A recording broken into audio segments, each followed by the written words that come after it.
Success is something you attract by the person you become, right? Success is something you attract by the person you become. There's some good stuff in there. There's two main things I wanted to take out because these are the same talks, right, over and over. But again, we gotta hear the stuff over and over so we can apply it when that time comes. Awareness and focus. Awareness and focus. Uh, Diane took notes on Monday. Look at you taking notes. I see you. Where your focus goes, your energy flows. That's right. That's right. What are we focused on, right? That word focus. Again, you hear me say it all the time, ladies and gentlemen. There's so much in our society that takes our focus away. It takes our focus, the intense focus that you need. I saw an acronym of focus one time. It says follow one course until successful. Follow one course until successful. That's focus. So how often are we really diving in and focusing on something, a task, something that is causing us to reach beyond ourselves, a problem, anything, like just intense focus? Oftentimes we get distracted and we don't have that intense focus that we need in order to make our dreams come true, in order to make sure we're designing the life that we actually want, right? So at the end of the day, where we're focused, where our energy is flowing, we got to be aware of, we got to pay attention to, right? And then Diane put it in there, awareness versus intellect, right? The difference, I think it was Bob Proctor or was in there talking about it, right? But just how aware are we with the things that we're doing? Of course that we know certain things, but do we do the things that we know? Right? We might have some intellect, we might be smart about the things, but are we aware of how these things get triggered, how these things get fired off, when we're successful at something, when we're not? So we have to become aware of these things. Focus and awareness. All of these are thoughts of the mind. These are things of the mind, right? These are things of what happens up here. What are we thinking about? We know our thoughts become things. We know that we become more of what we think about. If we think about something more, if we focus on it more and our energy flows to that, we get more of that in our life. So this is because it's Mindfulness Monday, right? How mindful are we of where our energy is going? How mindful are we of what we're thinking about? Again, I know this sounds like a broken record because I say it a bunch, but I've been working with, specifically, there's probably about 3 or 4 people over the past week or two that are kind of all in the same spot where their lives, their external lives are crumbling. There's a lot of stuff happening. And what we always say is, right, life doesn't get easier. We just get better, or we get stronger, right? We get stronger or not. It's our choice. So the reason why we reiterate this stuff is because when that storm happens, when that test happens in your life, you need something to reflect back on. You go back to your level of training. You go back to where your kind of like your homeostasis is, to understand, okay, here's how I get through this. And so when you go through these crazy, seasons of life where it seems like the external things are moving, there's a lot of transitioning, there's things changing. Question is, are you focused on you? Are you focused on your internal operating system, who you are? Are you focused on your habits? Are you focused on becoming better? Jim Rohn quote never gets old. Don't wish it were easier, wish you were better. Don't wish it were easier. Don't wish your life were easier. Don't wish the circumstances around you got easier. Don't wish people around you were better. Like, don't wish any of those things. Just wish you were better. How can you get better? How can you handle? How can you grow, learn, overcome the things that you're challenged with? That's the work of being mindful. That's the work that we have to constantly pay attention to and do. Chapter I wanted to look at in the text that I think went well with this, which is, it says the great ones are critical thinkers. So because focus and awareness takes our critical thought process, it takes us to be critical thinkers in order to actively manifest the things that we want in life. In order to have sustained focus around something, we have to learn how to be critical thinkers, and society takes us away from being critical thinkers. It really does. It takes us away from understanding how to process and to think. So this is something we have to put back into ourselves, our families, our communities, that we want to see grow. because it's incredibly important. It says here, number 157, the great ones are critical thinkers. It says there are 5 basic levels of thinking we engage in at any given time. Okay. It says the lowest level is unengaged, going through the motions without really thinking about what we're doing. We'll come back and touch on all of these because that's a lot of people, right? It says the lowest level is unengaged, going through the emotions without really thinking about what we're doing. The next level up is negative thinking, which is rooted in fear and scarcity-based consciousness. We look for the negative in every situation. Next, it's neutral thinking, which is neither positive nor negative. Neutral thinking implies a lack of energy at best, indifference at worst. This is the thinking pattern of those who would like to be more successful and are aware of how to do it, but can't be bothered to invest much thought energy into the process. Neutral thinking is one of the hallmarks of the middle class. The next level is positive thinking, which often manifests positive results. This mindset is rooted in love and abundance, but is sometimes blinded by emotion. The mantra of the positive thinker is look for the good in everything. It's a good place to start unless you're standing in the middle of a highway and a truck is headed towards you at 90 miles an hour and positive thinking tells you the truck will swerve out of your path. Positive thinking is good for a good foundation, yet is no match for the world-class philosophy of critical thinking. Critical thinkers use specific criteria to evaluate their reasoning and make decisions, unclouded by emotion. The critical thinker reasons that the speeding truck may not see him and decides to move out of the way. Critical thinking has been called the most difficult work in the age in which we live now, the age of the mind. So again, critical thinking, it's the world-class level. That's what we're getting to design the life that you deserve, to design the life you want, to design the life you never need a break from. Though that life, it takes world-class thinking. And so we got to be critical thinkers. So what are these basic levels? What are these 5 basic levels that they put on here? They said, okay, so number 1, first level, non-engagement. Call that poverty class thinking. The non-engaged class. They're just not engaged with any type of actual thinking, any thought process, anything that is causing us to move our consciousness to the next level. We're just not engaged.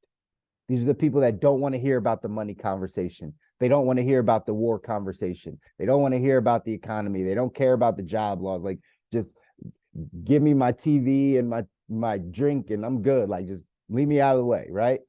It's just non-engaged. We all know people that are just not engaged with what's happening in life, with the thought process, the thinking, the things that are needed.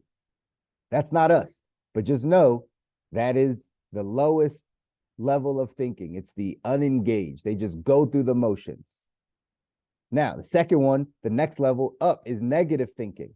And what it says here is negative thinking. That's the working class. These are people that just find the negatives in all the situations, right? Again, I'm glad my mom's not on these calls because she watches all my stuff and she gets mad when I call her out on stuff because I'll put her on blast every once in a while on a podcast and be like, "Oh, mom, this," and she'll be like, "I heard what you said on that podcast." It's like, so, but at least we're in a safe space here.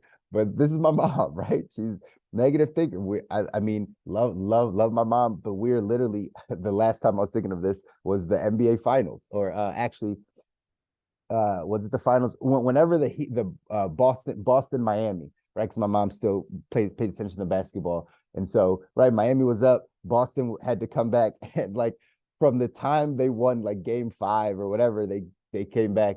My mom was like, "Oh, they're definitely gonna win. Like Miami's trash. They're garbage. They're like just everything was just so negative about the situation." I'm like, "Mom, Miami might win." Like, but she finds these negative situations. Either way, a lot of us have people in our lives that think that way, that they just find the negative things in every situation. Oh, that business is not going to work. Oh, I told you that relationship wasn't going to do the thing, or whatever. I told you that job wasn't, you need to leave that. They just are inherently negative.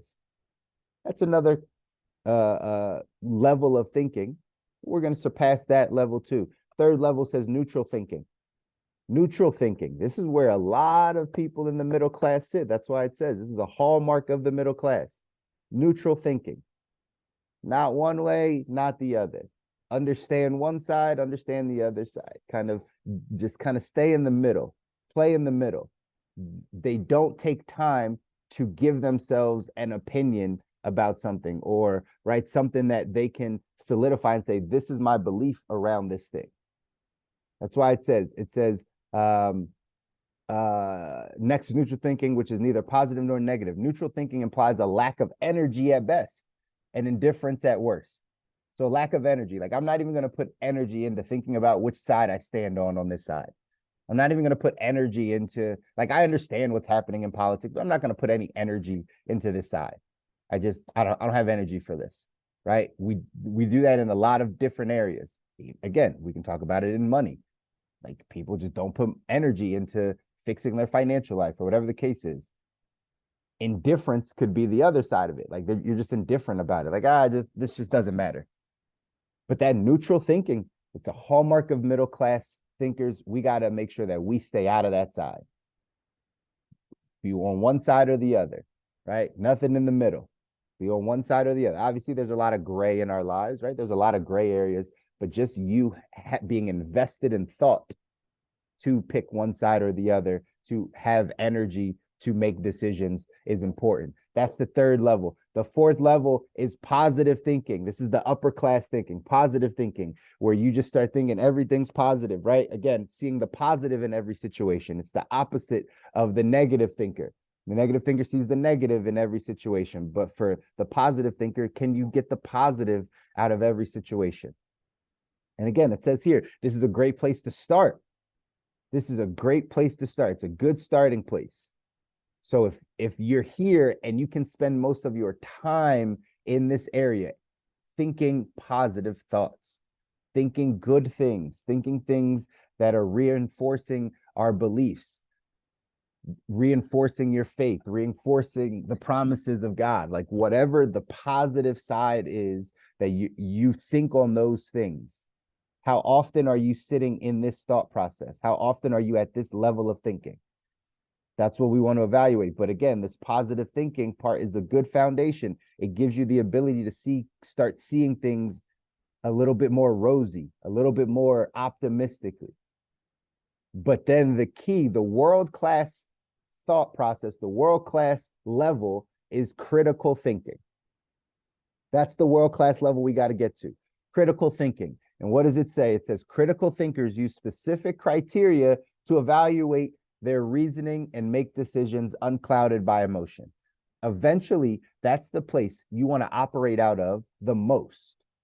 It's not that you won't have a time of being unengaged. There's going to be plenty of things you're unengaged on. There's going to be plenty of times where, right, you just might not see things the greatest, might have a negative thought process about it. Sometimes you might be unengaged or neutral, right? Just kind of in between. Then you step into the positive realm. Then you get to critical thinking, where it's not really determined by your emotions. It's unclouded by emotion. It's just your ability to reason and make decisions. Your ability to take this criteria of how you normally would make a decision in a certain area and then actually go off and be able to do that, right? That's okay, Tiffany. Have a great day. Happy Juneteenth to you. Thanks for joining. Critical thinking, again, is really one of those things where we have to put our mind into this. We have to be engaged. We have to fully dive in and have a criteria of how we evaluate and how we make decisions. So it's not just based on our emotions. But are we learning how to be critical thinkers? Are we spending our time in the area where we can actively try to think, to spend time? What do we talk about? Focusing. That's how you become a critical thinker. You have to spend time to focus on thinking. You have to spend time sitting with yourself. You have to spend time in that notebook or in the journal. I think I was looking at something while I was kind of doing some research around this. I think Jordan Peterson had something where he talks about the way to develop your critical thinking skills is by writing. It's by writing, right? Being able to write things down, because you're spending time to focus on whatever, your imagination, your thoughts, like whatever the thing is. So like by actually spending time writing, and this is something that in all honesty, not many people are doing these days, right? How many people are spending time just writing or writing in their journal or writing articles or blogs or novels or whatever it is? But he says that writing helps you become a better critical thinker. So if that's the level we're trying to get to, if we're trying to get to world-class thinking on this side, well, then we have to start doing some different things to give ourselves that criteria of how we're going to make decisions. Jim Rohn talks about your own personal philosophy, right? Upgrading your own personal philosophy. Well, when you upgrade your own personal philosophy, you're working on yourself. It gives you the ability to then know how to make decisions outside, externally, because you know what criteria, what your philosophy are, then you hold other people or other decisions to that same criteria. But that's where we got to get to, ladies and gentlemen. Critical thinking. This quote up here says, critical thinkers do not just drift through life subject to every message they hear. They think through their choices and make conscious decisions. That's it. We don't want to be drifters.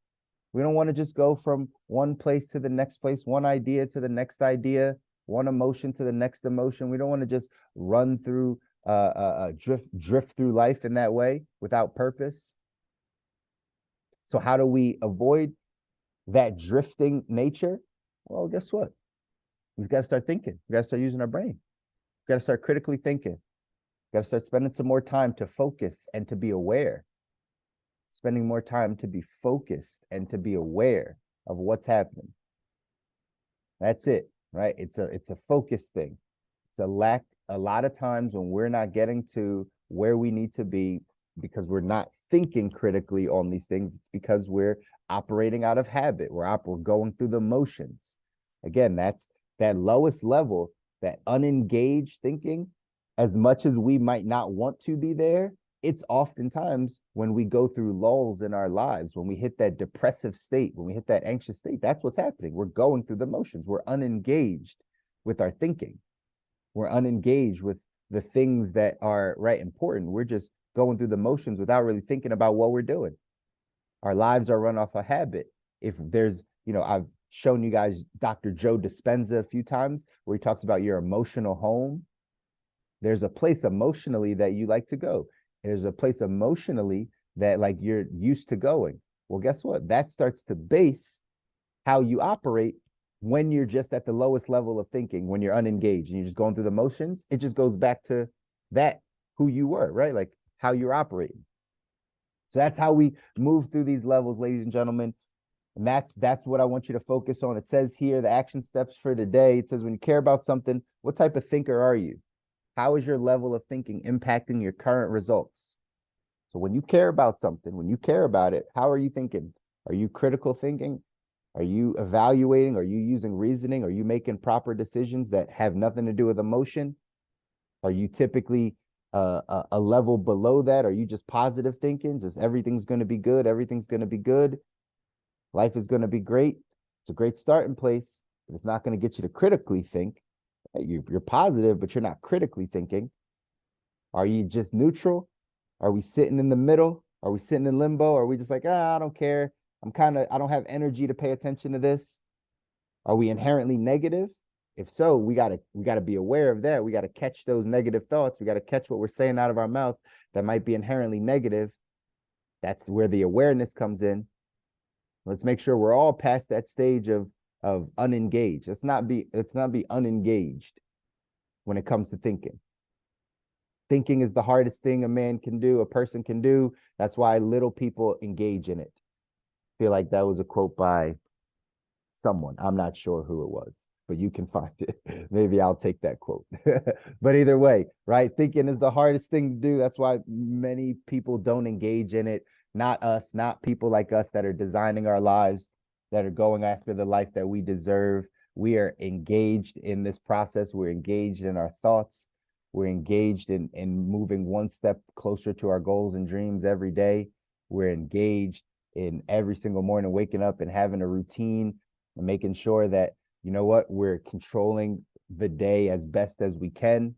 And then we're putting these habits in place to come back around and do it all again the next day. 1% better every day, 365% better at the end of the year. Hopefully you guys go out and make things happen. I got a busy schedule. Love you guys. Enjoy your day.